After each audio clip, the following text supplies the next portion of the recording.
Hello, welcome to BioGrades TV. If you're new here, please subscribe and turn on the notification so you don't miss our next video. How Djibouti got independence. The French began its colonization of Djibouti in 1862 by signing various treaties with local sultans in the region.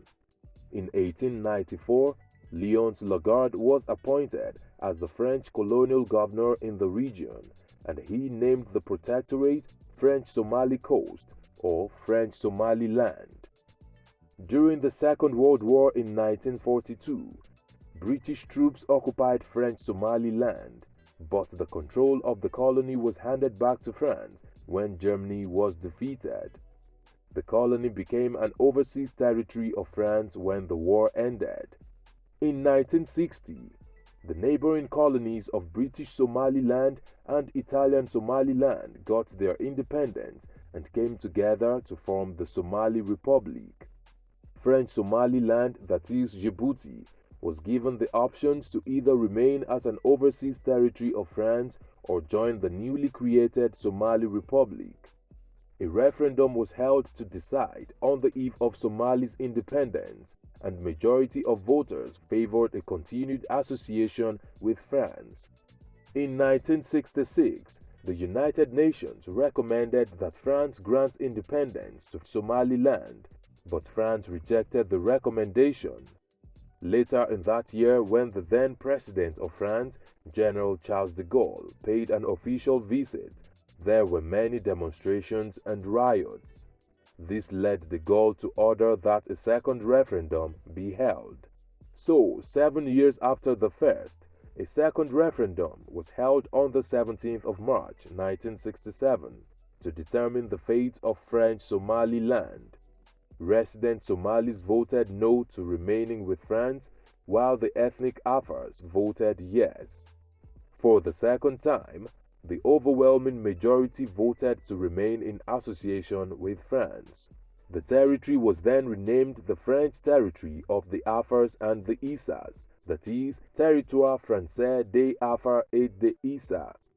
However, there were allegations of vote rigging by the French authorities to tip the odds in their favor. When the results were announced, civil unrest broke out and many lives were lost in the violence that followed. It was reported that about 10,000 Somalis were deported before the vote under the pretext that they did not possess valid identity cards. According to official figures, although the territory was at the time inhabited by 58,240 Somali and 48,270 Afar, only 14,689 Somali were permitted to vote, as against 22,004 Afar that were allowed. Somali representatives also accused the French of importing thousands of Afar nomads from neighboring Ethiopia to further increase their chances of winning in the votes. But the French authorities denied all the allegations, insisting that Afars simply outnumbered the Somalis on the voting list. Mahmoud Harbi, vice president of the Government Council and the main proponent for an independent and united Somaliland, died in a plane crash 2 years after the second referendum, in what was considered a mysterious circumstance. With a steadily enlarging Somali population, the likelihood of a third referendum appearing successful for the French had grown even dimmer.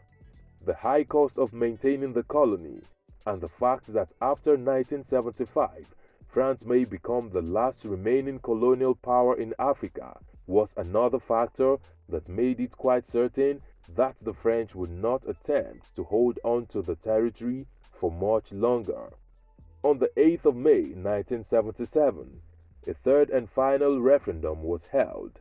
This time around, a landslide 98.8% of the electorate voted to disengage from France. After a brief period of transition, the country was officially declared independent on the 27th of June 1977. The name Djibouti was adopted at independence. The previous name, the French territory of the Afars and Isas, had been a serious cause of unrest, as the name seemed to sideline Somalis while recognizing the Afars and the Isas. Hassan Guled Abtidan, a Somali politician who had campaigned for a yes vote in the referendum of 1958, became the first president, the position he occupied until 1999. Hassan Guled had earlier served as vice president of the Government Council from 1958 to April 1959, and also in the French National Assembly from 1959 to 1962. He was a member of the French Senate from 1952 to 1958. With Djibouti's independence, the era of French colonization in Africa came to an end, as Djibouti was up until then the last of French colony in Africa. What have we missed out of this history? Let's know in the comment section. Will it be ridiculous to subscribe to our channel? If no, please like this video, share, and subscribe to our channel.